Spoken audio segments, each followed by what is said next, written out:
जी नमस्कार। तो चलिए हम लोग आते हैं अपने प्रतियोगिता परीक्षा संबंधी कुछ महत्वपूर्ण साइंस के विविध तथ्य की ओर। क्योंकि इस बैच में जनरली हम लोग किए क्या है कि इस टाइप से कर रहे हैं जो सिलेबस को सिस्टमेटिक कवर भी करता रहे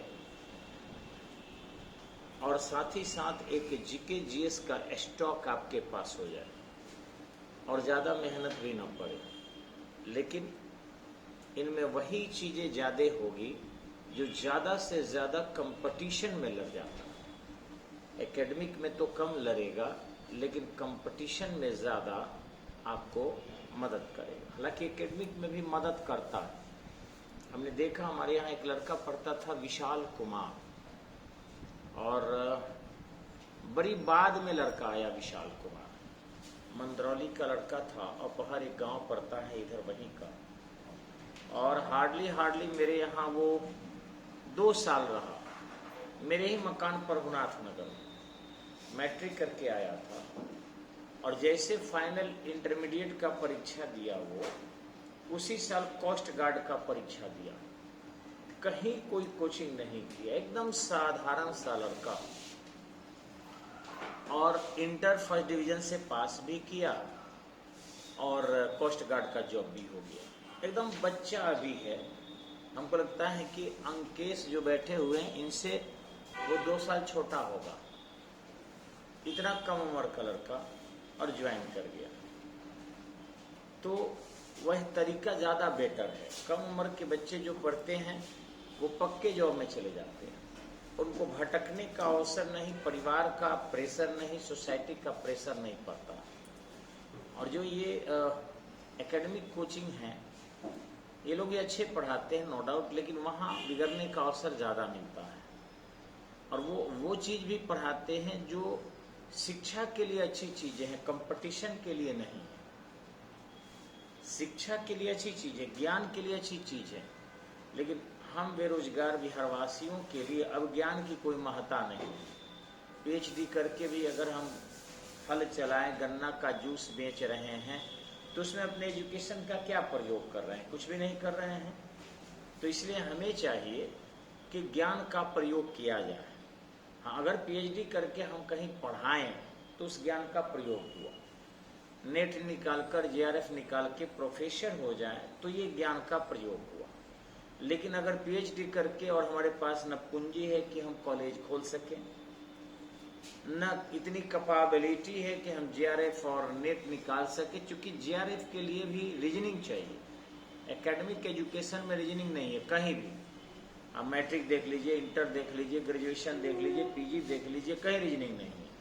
तो मैं सीधे कहूँगा कि सरकार के एजुकेशन पॉलिसी डैमेज कर रही है युवाओं को, क्योंकि आपको बचपन से मरने के दिन तक किसी कॉलेज में सरकारी में रीजनिंग नहीं पढ़ाई होता और कंपटीशन में आता है।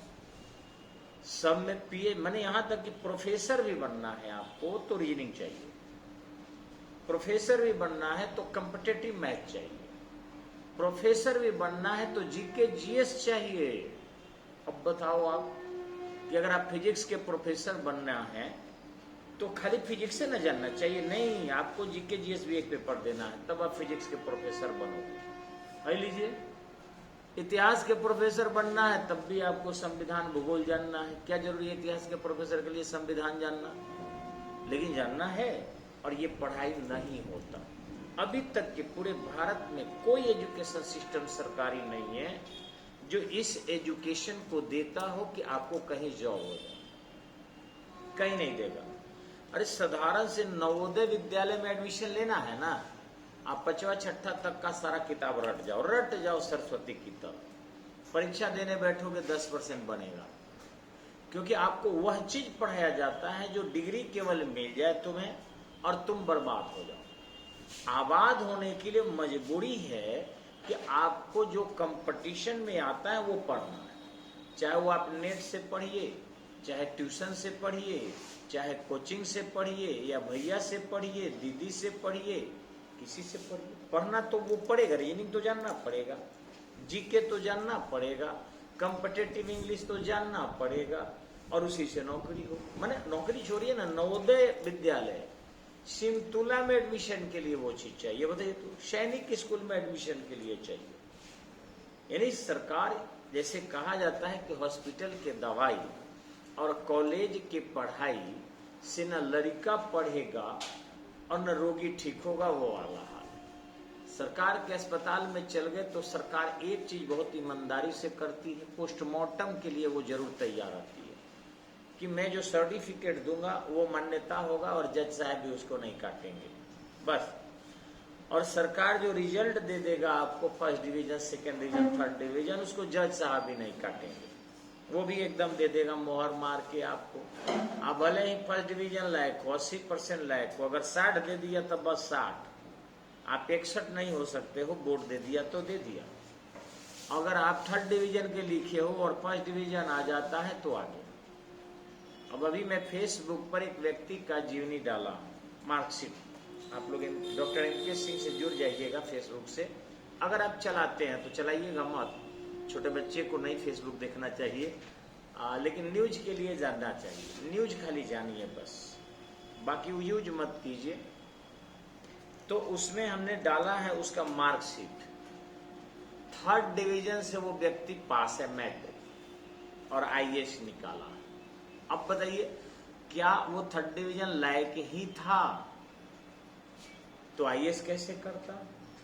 आईएएस तो एक परीक्षा नहीं कि लह जाएगा तो आ जाएगा, उसे पीटी होता है, फिर मेन कई पेपर का होता है, फिर इंटरव्यू होता है।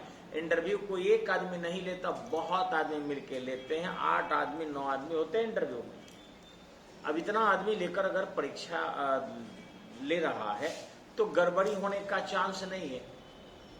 फिर भी वो आदमी अपनी मार्कशीट डाला है, दिखाया है कि बच्चे घबराए नहीं कि थर्ड डिवीजन आ गया तो उनकी जिंदगी खत्म हो गई। और मेरे साथ जितने भी मेरे दोस्त थे वो सबकी मार्कशीट जो थी वो सेकंड डिवीजन थी। हम लोग तो ग्रेजुएशन में और पीजी में बहुत अच्छे अंक लाए थे। मेरे मित्र जो आईएएस किए उसमें भी सेकंड डिवीजन थे, ग्रेजुएशन में भी। बताइए, उन लोगों से 1.5 गुना नंबर मेरा था और उन लोगों का कम था। 52%, 49% का लड़का आईएएस 9वां रैंक लाया। अब आप बताइए कि 49% का लड़का अगर आईएएस 9th रैंक लाता है पूरे भारत में तो क्या है। यानी हमारे एकेडमिक मार्कशीट जो मिलते हैं वो लहाऊ है, किसी को बेसी दे देना, किसी को कम दे देना, इस पर एजुकेटेड फैमिली वाले आपत्ति नहीं करते। वो जानते हैं कि हमारे बच्चे का केवल एक डिग्री मिल गया, बस बात खत्म। उसके बाद बच्चों को तैयारी में डालते हैं। वो बच्चा काफी मेहनत करता है, लेबोरियस होता है, हार्डी होता है और निकाल ही लेता है। अब यही अंतर है कि जब कंपटीशन के दौर में बच्चा दौड़े तो उसको थोड़ा सा हल्का फुल्का कटना पड़ेगा सोसाइटी से। उन्हें 3 आदमी से ही प्रेम करना पड़ेगा। फर्स्ट पेरेंट, सेकेंड बुक्स और your life, and third teacher and best teacher. चौथा जिंदगी में नहीं आना चाहिए। न नहाने का, न खाने का, न पीने का, न उठने का, न सोने का, ये शौक खत्म हो जाना चाहिए। और पेरेंट माने माता पिता, इसके अलावा कोई नहीं, न बॉयफ्रेंड, न गर्लफ्रेंड, न फुआ, न बूबू, न मम्मी, न अम्मी, सब कुछ नहीं। माने मम्मी आएगी मैं नई मम्मी नहीं आना चाहिए और ठीक इसी ढंग से आपका टीचर और बेस्ट टीचर जो आपके लाइफ को हमेशा हेल्प करे, बस इसके अलावा कुछ भी नहीं चाहिए। ध्यान रखिए। तो बुक्स वगैरह इसलिए अच्छा चाहिए, नोट्स वगैरह, क्योंकि 12 बजे रात को ही बुक्स आपको मदद करता है। तो आजकल 2 टाइप के बुक हैं, एक छपा हुआ बुक और एक नेट बुक। नेट बुक भी बड़ा काम कर रहा है। कोई भी सवाल है किताब में, पाना पलटना पड़ेगा, उसमें पाना नहीं पलटना है, आपको दन से दाबिए और आ जाएगा, थोड़ा भी दिक्कत नहीं होगा। तो उसका यूज करेंगे नेट का, हम लोग मिसयूज नहीं करेंगे किसी भी स्थिति में, फिर देखिए आपको फायदा होगा। तो चलिए इन्हीं सिद्धांत पर हम आते हैं। और आप अपने भाइयों को भी जोड़िए, बहनों को भी जोड़िए, भतीजी को भी जोड़िए, लेकिन एजुकेशन कंपटीशन टाइप का जोड़िए। एक बेहद जरूरी है और बहुत अच्छा माना जाता है, क्योंकि जो सक्सेस है वो निश्चित ही, विनय सर पिछले इंटरव्यू में कह गए, यहाँ के एक अच्छे स्टूडेंट थे, एक अच्छे टीचर थे, कि भगवान को ढूंढने के बराबर नौकरी है। और सही बात है, नौकरी में कहीं जाएंगे आपका बड़ा इज्जत है बाबू। मैं अपनी बात बताऊं, जहां भी जाता हूं वो एकदम न्योता, ब्याह शादी में 501 रुपया न्योता करेंगे, स्कॉर्पियो से जाएंगे, नया शर्ट पैंट पहनकर जाएंगे, जूता चप्पल सारा एकदम मेंटेन करके। इसके बावजूद भी मैं देखा हूं कहीं मेरा इज्जत नहीं है, कहीं नहीं। लेकिन एक साधारण बैंक क्लर्क चला जाता है जो 1 रुपया न्योता नहीं करता, खाता है और नहीं तो जम तो खाना नहीं खाते हैं किसी के शादी ब्याह में।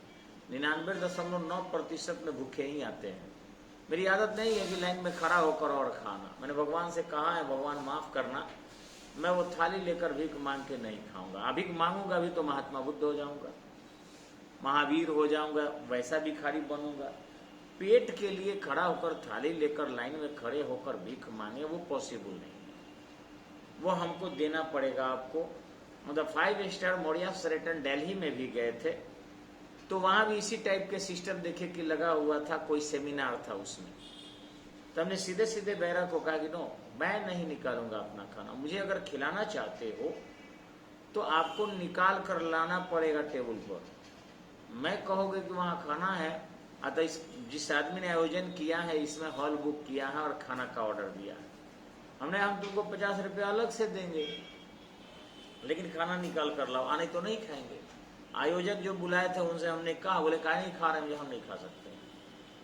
तो पिछड़े रह गए हम, जहाँ महा पिछड़े मान लीजिए मंजूर है, लेकिन हमारी अपनी भी कोई सिस्टम है, रूल्स एंड रेगुलेशन। हम आपका सारा मान ले तो हम ठीक, अन्ना माने तो हम बेठीक हो गए, पिछड़े हो गए तो पिछड़े ही सही। तो नहीं खाते हैं आप, फिर भी 2-3 हजार रुपया शादी में किसी के भी खर्च कर देते हैं, नहीं इज्जत मिलता। क्योंकि एक लाइन लोग पूछता है, ये जो आए स्कॉर्पियो से वो क्या करते हैं? लोग कहते हैं ट्यूशन पढ़ावेलन हो गया। ट्यूशन पढ़ावेलन मतलब you are a worst man, दुनिया का खत्म आदमी। और वही किरानी अगर पहुंच जाए सिंपल, तो बैंक में है, कौन बैंक में? एसबीआई में। कहा? सर आइए बैठिए बैठिए। उस क्लर्क की इतनी इज्जत होती है जिसका जवाब नहीं। तो मैं वही कहूंगा कि पैसे से नहीं इज्जत होता है। मुकेश अंबानी और मोदी, नाम दोनों मवे मवे से है ना जी, किसका इज्जत ज्यादा है?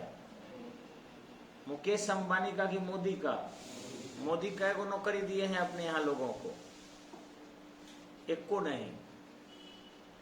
लेकिन मुकेश अंबानी, लाखों लोग खट रहे हैं मुकेश अंबानी के पास। लेकिन इज्जत की बात आ जाएगी, अगर हो जाए कि आपको पुलिस लाइन में मुकेश अंबानी आने वाले हैं, तो हमको लगता है कि 5000 लोग रहेगा, ज्यादा से ज्यादा समझदार लोग जाएगा कुछ जानने के लिए। लेकिन ये हो जाए कि मोदी आ रहे हैं, फिर भी 5000 रहेगा, फोर्स भीड़ को कंट्रोल करने के लिए। दोनों का अंतर समझिए कि 5000 फोर्स रहेगी भीड़ को कंट्रोल करने के लिए। तो इसलिए बाबू, पद का value not only in Bihar, पूरे इंडिया में एंड ऑल ओवर वर्ल्ड में है। इसलिए पद प्राप्त करो, चाहे जो हो जाए। अमेरिका में भी देखिए ना, अभी जो बराक ओबामा है, जिंदा है कि मर गए? जिंदा है। बिल क्लिंटन जिंदा है कि मर गए? जिंदा है। ये सब अमेरिकी राष्ट्रपति रहे हैं। डोनाल्ड ट्रंप मर गए हैं कि जिंदा है? कोई पूछ हो रहा है विश्व में? नहीं पूछ रहा है। लेकिन है जो है, चाहे वो फ्रंट डेन हो, चाहे बाइडेन हो, चाहे बैक डेन हो, जो हो चाहे सो हो, जो बाइडेन जो हो सो हो, डेन हो बाइडेन हो, आज पूरे विश्व उसके इशारे पर नाच रहा है। क्यों? क्योंकि कॉन्स्टिट्यूशनल अमेरिका का प्रेसिडेंट है। अभी ये भी हट जाएगा, वही मैन, प्रॉपर्टी बढ़िए जाएगी इससे उसकी ज्यादा। फिर भी पूछ, तो जब अमेरिका में भी सरकारी पद का वैल्यू है, रशिया में भी वैल्यू है, इंडिया में भी वैल्यू है। कौन तुमको बेवकूफ बना दिया कि सरकारी पद मत प्राप्त करो? एकदम करो, किसी हाल में करो, किसी तरीके से करो। हम देखे एक दरोगा जी 60,000 के रेमंड्स के कोट पैंट सिला के एक बारात में गए थे, इस गर्मी में भी। मैं रिकॉर्डिंग कर रहा हूं, उसको जरूर फेसबुक पर इस पर डालूंगा मैं, यूट्यूब पर। तो 60,000 के रेमंड्स के डाल के गए थे कपड़ा पहन के, और एक अदना सा सिपाही उसमें आया था एक नेताजी के साथ। तो सब लोग उस सिपाही को देख रहा था, अरे वाह सरकारी बॉडीगार्ड है, कौन नेताजी हैं, क्या है। बाद में लोग कहा रामानुज राय है, सोनपुर विधायक है। गजब सी इज्जत हो रही थी एक उनके साथ। अब वही जी दरोगा जी 60,000 के पहन के बैठे थे, एक गिलास पानी भी कोई नहीं दे रहा था। एक गिलास पानी मुझे मंगवा के देना पड़ा। अब बताइए कि अगर वर्दी में दरोगा जी रहते तो हमको लगता है कि सारी पूरे बारात का ध्यान किसके प्रति रहता, दरोगा जी के प्रति रहता। तो 60,000 का उनका कपड़ा वैल्यूएबल नहीं है, लेकिन खाकी का एक सिंपल ड्रेस क्या है, वैल्यूएबल है। सोसाइटी देखते ही चिहुक जाती है और कहती है वाह। आप सोचो कि किसका महत्व ज्यादा है, वर्दी का और पद का। अतः वर्दी और पद के लिए मेहनत करो और किसी भी हाल में प्राप्त करो, चाहे इसके लिए जो हो जाए। हम देखे एक लड़का ठान लिया था कि जॉब करेंगे तब करेंगे, इनई के पप्पू सिंह, उनका नाम है चंद्रगुप्त कुमार सिंह, और ये भी कहते कि दरोगा ही बनेंगे। 2004-5 में बहाली आई, कैंसिल हो गई, लगे रहे। 2009 में रिजल्ट आया, किसी कारणवश असफल हो गए, लगे रहे। फिर बहाली 14 में आई, अब दौड़ने लायक नहीं रहे। अब बताइए क्या किया जाए, ना दौड़ने लायक रहे और न परीक्षा देकर निकालने लायक रहे। लेकिन जब उन्होंने सौगंध खा लिया था कि वर्दी ले लेंगे, तब वर्दी ले लिए। उन्होंने हाई कोर्ट में केस किया कि मैंने पेपर जो बनाया है वो जांचा जाए, मेरे पेपर में कट ऑफ से कम 20 अंक ज्यादा होगा, और नहीं होगा तो मैं सारा सजा दुनिया को भोगने के लिए तैयार हूं। हाई कोर्ट संज्ञान लिया, कॉपी जांच कराया, सही पाया गया, 35 अंक ज्यादा था कट ऑफ से। उसके बाद कहा गया असफल हो गए हैं तो असफल हो गए, अब पुनः नियुक्ति नहीं होगी, आना तो फिर से इनको दौड़ना पड़ेगा उस लायक है कि नहीं। उन्होंने कहा कि ठीक है दौड़ेंगे तो नहीं, अब तो हम बूढ़े हो गए हैं, ज्यादा उम्र है, कैसे एक बार दौड़े हैं ना जी, निकाले हैं ना, तो सरकार की कमी है। सुप्रीम कोर्ट गए, और सुप्रीम कोर्ट गए तो सुप्रीम कोर्ट कहा कि जब लड़का में हर योग्यता है तो असफल क्यों। तो बिहार सरकार कहे कि हम नियुक्ति नहीं कराएंगे क्योंकि ये जिनका पार कर गया। सुप्रीम कोर्ट कहा कि तेरे चलते पार किया है। इसमें लड़का कहाँ दोषी है, लड़का में योग्यता नहीं, योग्यतम योग्यता है। अब फिर तू कैसे नहीं रखेगा, तुम्हारी मोनोपोली चलेगी। जिस संविधान ने तुझे पावर दिया है उस संविधान के क्राइटेरिया को फुलफिल ये लड़का भी कर रहा है। जल्दी से जल्दी वर्दी दो और ज्वाइन कराओ। उनके साथ 199 लड़के ज्वाइन किए, 199 उनके साथ हो गए, और आज हाजीपुर में पोस्टिंग। तो जिद कर लीजिएगा तो पद नहीं मिलेगा महाराज। कौन दुनिया की शक्ति है कि रोक देगा, लेकिन उस प्रकार का जिद होना चाहिए। जब लड़के का निकल गया तो फोन हमसे कहता था कि सर वर्दी तो मिल ही जाएगा। एक दो बार हम भी थोड़ा सा सोचे कि शायद ज्यादा बोलने वाला लड़का है, कैसे मिलेगा, लेकिन एक दो बार के बाद देखे उसके आंख में जो जुनून था, लगा कि या तो इंडिया रहेगा ना तो इसको वर्दी मिलेगा, खत्म कर देगा ये इंडिया को, इतना लड़ाई लड़ेगा। कहा कि सर सवाल ही नहीं होता है कि वर्दी मुझे न मिले, और ले लिया। तब से मैं भगवान के बराबर उस बच्चे को मानता हूं कि जिद अगर कर लिया जाए तो दुनिया में कुछ भी किया जा सकता है, कुछ भी। मनुष्य के हर जिद को पूरा करने के लिए ईश्वर तैयार रहते हैं, बशर्ते कि आपका जिद सकारात्मक हो, अच्छी दिशा में हो, प्रभु आपके साथ होंगे। भीष्म पितामह ने भी जिद किया था, प्रभु उनके साथ थे। केवल जब भगवान ने कहा कि आप दुर्योधन का साथ देना शुरू कर दिए हैं, इसलिए हे प्रभु अब आपकी जीवन लीला समाप्त होगी। स्वयं भगवान आकर के कृष्ण भगवान, और बड़ी दर्दनाक मौत दिए, बाणों की सैया पर सुला दिए अर्जुन के माध्यम से, क्योंकि दिशा बिगड़ गई थी। दिशा अच्छी होती तो भगवान भी उनके साथ थे, सदा थे, भगवान उनको प्रणाम किया करते थे। वो कहते थे, वो जान गए थे कि भगवान ये केशव ये क्यों अपराध करते हैं, बोले आप इस लायक हैं इसलिए हमें हाथ जोड़ना पड़ रहा है, ये उतना जिद्दी हैं आप, लेकिन केवल एक गलती कर रहे हैं कि राज सत्ता के समर्थन में आप गलत आदमी का सपोर्ट कर रहे हैं, ये उचित नहीं है और यही आपके कष्ट का कारण होगा, और कष्ट का कारण भी बना।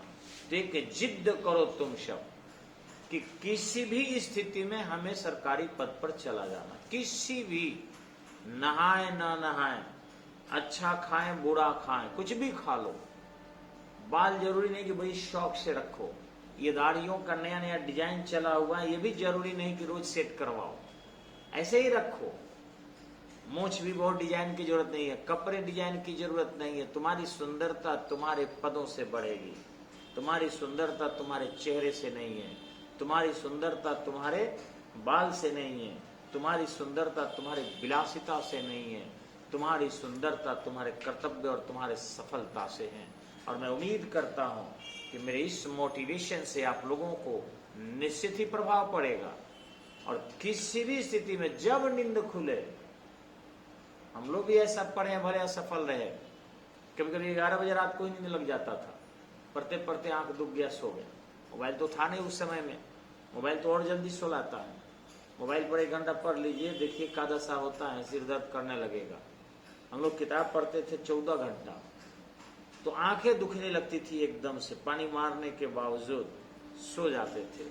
लेकिन जैसे ही 15 मिनट भी बाद यदि नींद टूट गया तो सोते नहीं थे, तकिया सजा के मच्छरदानी लगा के, फिर पढ़ाई शुरू, जब तक कि सिर डोलता नहीं था, एकदम लगता था पागल नहीं हो जाएंगे, चलते चलते गिरने नहीं लगते थे बेहोशी टाइप के, तब तक नींद नहीं। और नींद बिछावन पर नहीं हम लोगों को पड़ता था, आश्चर्य करेंगे आप, जमीने पर सो जाते थे, पक्का जमीन था छत पर, उसी पर ऐसे बिना चादर बिछाए पटा गए, पसीना हो रहा है, बह रहा है, पानी बिना मुंह सूख गया है, और फिर नींद खुली तो फिर पानी पिए। अब देखते थे कि बॉडी लैंग्वेज क्या कर रहा है, लग रहा है फिर बेहोश हो जाएगा, तो उठ के बिछौना पर जाके सोते थे। आप लोगों जैसा नहीं कि समय हो गया तो मच्छरदानी लगाओ, तकिया लगाओ, पंखा चलाओ, सामने सुतो, ये सब कुछ नहीं। और मोबाइल था भी तो छोटा वाला, टीवी कभी नहीं देखे। मकान मालिक बार बार कहते थे कि आओ, ये महाभारत का सीरियल चल रहा है, तो ये रामायण का सीरियल चल रहा है, हम लोग कोई बहाना करके ना नहीं देखे। चंद्रकांता संतति भी चलता था, 1-2 बार देखे हैं हम। मकान मालिक कहता था आओ बेटा बैठो, देखो कितना बढ़िया इसमें सब दिखाया गया है। तो शिवनंदन खत्री नाम था उनका जिन्होंने लिखा है, तो देखो कितनी बढ़िया लिखी गई है, हिंदी में ये पुस्तक थी। विदेशी लोग भी जो है इस चीज को पढ़ने के लिए हिंदी भाषा सीखे थे, इतनी अच्छी किताब है ये। कतनो लालच देता था लोग, लेकिन हम लोग जो है नहीं गए, नहीं देखे, तो शौक से तब वो असफल हो गए। तो शौक से दूर रहिए आप, आंख का सुख, नाक का सुख, कान का सुख, जीवा का सुख और भी सुख जो शरीर में आपके घुसता है, वो सब बंद हो जाना चाहिए। वो शौक बंद नहीं करोगे तो फिर पद नहीं मिलेगा, और अभी अगर बंद कर दोगे तो बुढ़ापे तक, मृत्यु के बाद तक भी लोग कहेगा एसपी साहब जो थे हमारे गांव में थे, हमारे गांव में एक डीएम साहब थे। इस तरीके से आपके गांव का, आपके घर खानदान का नाम का वर्णन होगा आपके नहीं रहने पर भी। और रहेंगे तो इतना दुल्हा रहिएगा ना कि जिस बारात में जाइएगा दुल्हा आप ही रहिएगा। बाकी वो मुखौटा वाला दुल्हा तो झूठा रहता है, जो दुल्हन के बोझ ढोने के लिए होता है। सम्मान एक आईएएस किसी के शादी में चल जाए उसी का ज्यादा होता है, एक आईपीएस चल जाए उसी का ज्यादा होता है। क्या चाहते हो, एक डांसर बनकर वहां बारात में डैश डैश बनना, जो लोग कहता है नहीं लौंडा की क्या बनना, या सॉरी नहीं बोलना चाहिए, वह बनना चाहते हो या चाहते हो वहां का श्रेष्ठ बनना। अगर श्रेष्ठ बनना, सौगंध खाओ, आज से मेरी जीवन पूरी की पूरी तरह जो है पद प्राप्ति तक किसी भी प्रकार के सुख से नाता नहीं रखेगी। बस सफलता, सफलता और सफलता ही मेरी जिंदगी का एकमात्र आधार होगा। इन चीजों को मान के देखो, आप सफल हो जाओगे।